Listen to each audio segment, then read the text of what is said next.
Hi guys.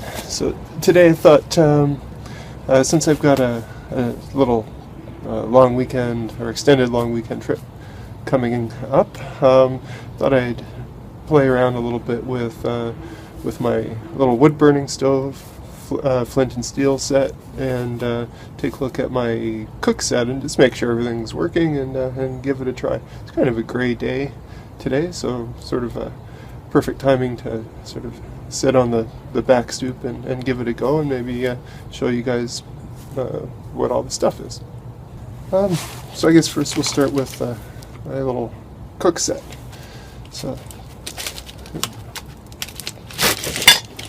basically it's in an insulated container, and the idea is that once we've boiled up water, and then I put dehydrated stuff in the pot, everything will then sort of sit in this cozy and stay warm, and will rehydrate quickly, so I don't have to be running a fire the whole time. So nice little billy pot, holds about 2 cups, maybe 2 and a bit, filled right up. And inside got a little cup for me to drink out of. Small alcohol stove with enough alcohol to do 1 quick boil up. And inside of that, so that's the empty pot there. Inside of here, a little bit of wash up stuff. And this is my wood burning stove. It's a gasifier type wood burning stove. Sort of a hybrid design based off a Bush Buddy.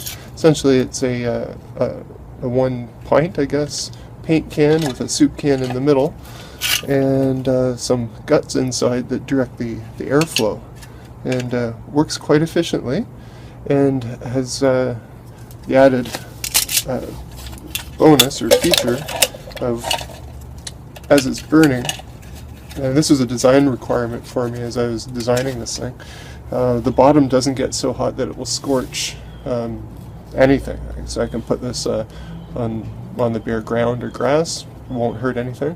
I can also set this on a picnic table, and it won't scorch or injure the picnic table at all. Which is sort of a unique feature and a really handy thing. So we'll get a fire going with him. This is the pot stand that is new to me. I've only used it once since I basically rebuilt and redesigned it. So we'll give it a shot today. Okay, so to get the fire going, we'll use my Flint and Steel, which I always carry in this little I guess I call it a possibles bag. Basically, I have this attached to my belt every time I'm canoeing or camping or hiking or whatever. Contains my Flint and Steel kit, and any kind of tinders or funguses or anything interesting that as I'm walking along I'll gather. Yeah, so kind of the idea is as I go, if I come across a birch tree, I'll pick up a little bit of birch bark. If I come across a dead cedar tree, I'll take a little bit of cedar bark, and that way whenever I get where I'm going, I've got ample materials to get my fire going. So today we'll use the Flint and Steel and maybe a bit of stuff out of here. So maybe some cedar bark I'll turn into a little nest, and a little bit of birch bark. And once we get a flame going with that, we'll go into our stove, and we'll get our fire going. So with this cedar, essentially you scrunch up the bark, which feels kind of hard and woody to begin with. But once you scrunch it up, then give it a good rub.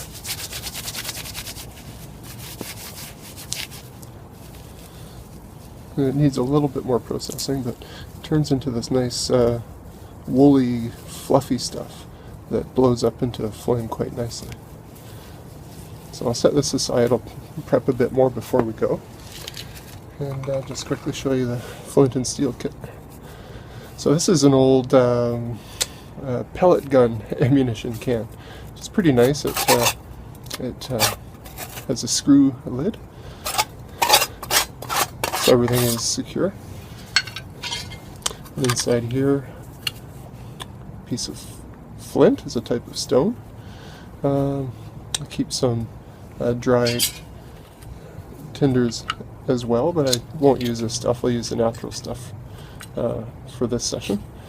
And in the bottom, some pieces of char cloth, and I've also got a little bit of punk wood in there as well. But the idea is that we're going to hit the piece of steel, which is a high carbon steel, against the flint, and it creates a spark.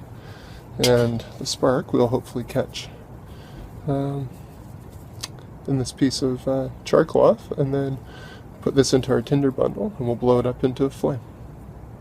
So we'll try to get that going in a second once I have my tinder bundle prepared. So I've got my tinder bundle prepared. It's essentially a piece of birch bark with that cedar all crunched up in there. I've got the wood sort of ready to go in my little stove here. These are basically just shavings from, I think this was from the wooden spoon video, so I think this is maple shavings, so that should go up quite nicely. And so the next thing to do is we'll use a flint and steel and try to catch a spark. So what I like to do is rough up the char cloth a little bit, just give it some good surface area to capture a spark, and we'll see if we can get a few sparks going.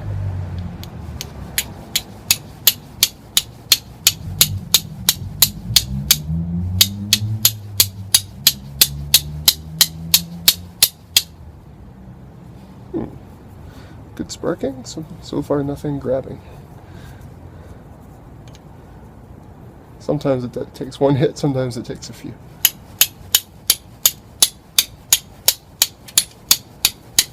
There we go. So you see the orange glow there.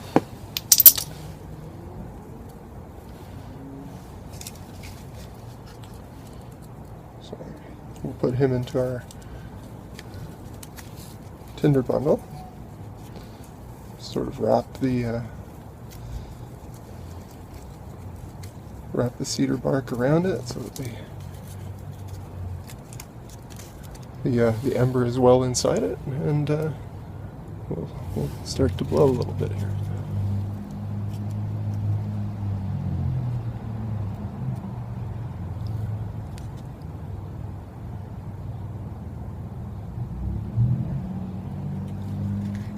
So once this bursts into flames, which will be shortly, I'm just going to transfer the cedar into the stove, put a little bit of small pieces of birch bark on it, and that should be good.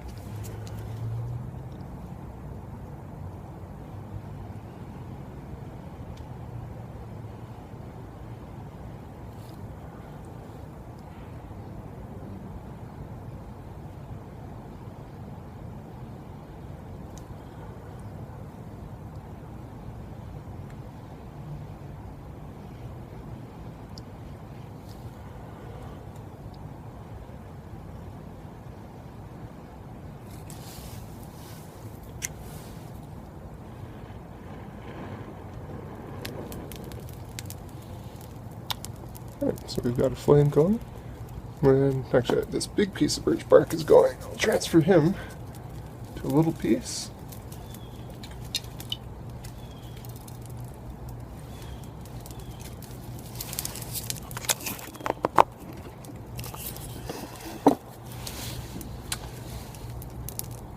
And into the stove we go.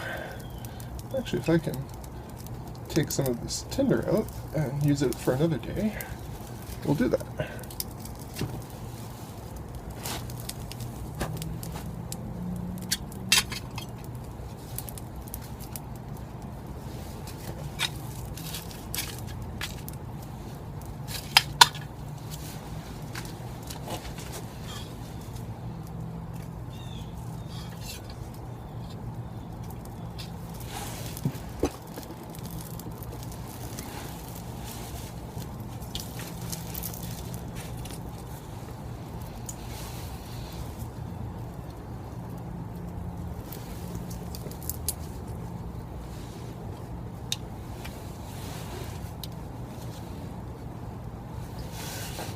Okay, so that's going nicely now. Once this fire has established itself, I'll put the pot stand on and we'll get our water going.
It's probably not too necessary today because there's very little wind, but it doesn't hurt to put a little reflector on here as well.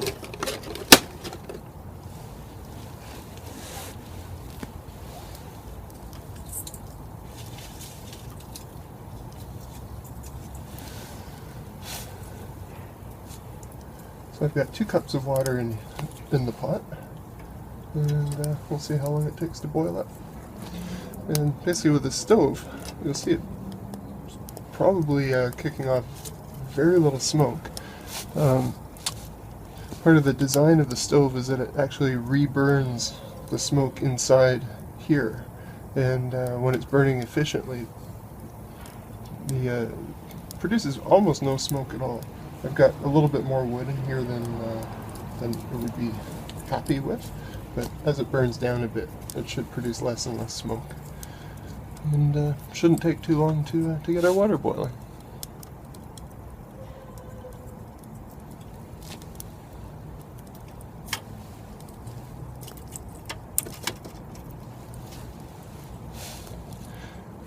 And just by the way, I've got it sitting on this piece of pine down here just to run it through its paces again and just make sure it's still working as designed and won't scorch this pine. So I'll get this fire going and let it run for a good half hour, nice and hot, and we should see hopefully nothing happening to the pine once I've taken it off. So maybe we'll come back up once the water's boiling.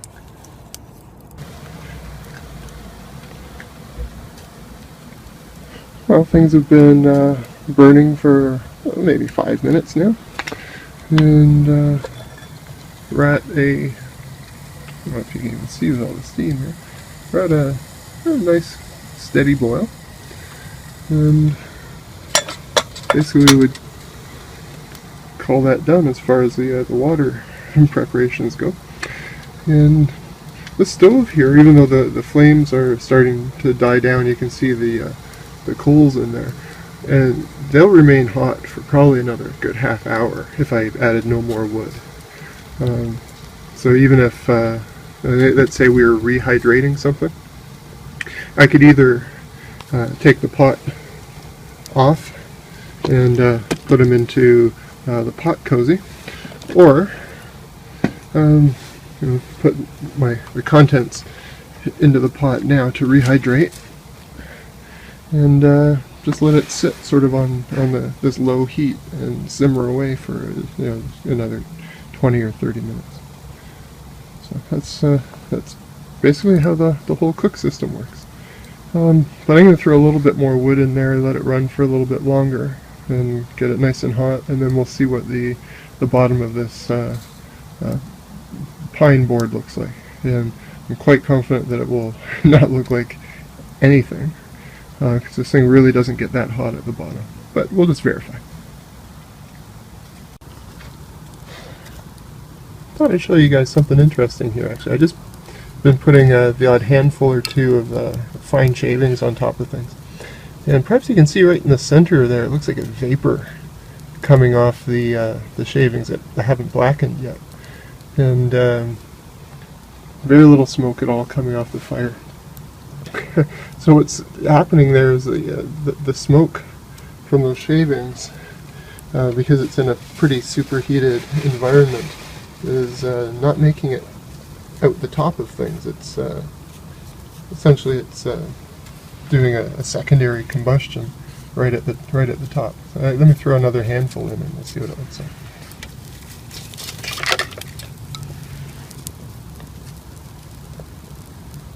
You can see all the vapors, and of course the flames are coming up quite a bit, but really nothing in the way of smoke.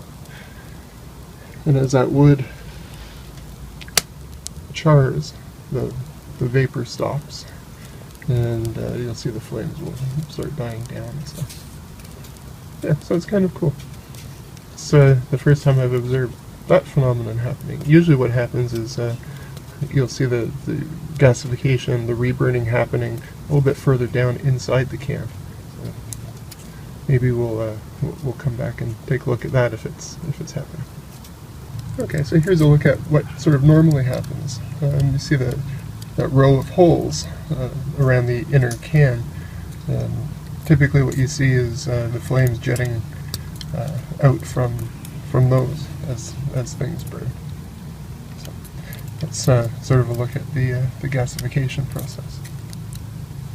Anyhow, it's been interesting, and I guess we'll come back in a moment now that this has been burning for a good half hour, and I'll remove the can from the wood and see what it looks like. So we've got, well, looks like a pot sitting here, but yeah, basically the piece of pine is completely unharmed from having the fire burning on them for about half an hour or so. So that's good. So we're happy with the test, and just let all this burn down and cool off for a while, and now the rain's starting to come down, and I guess we'll call it a day for today. So thanks for watching, and we'll catch you guys later.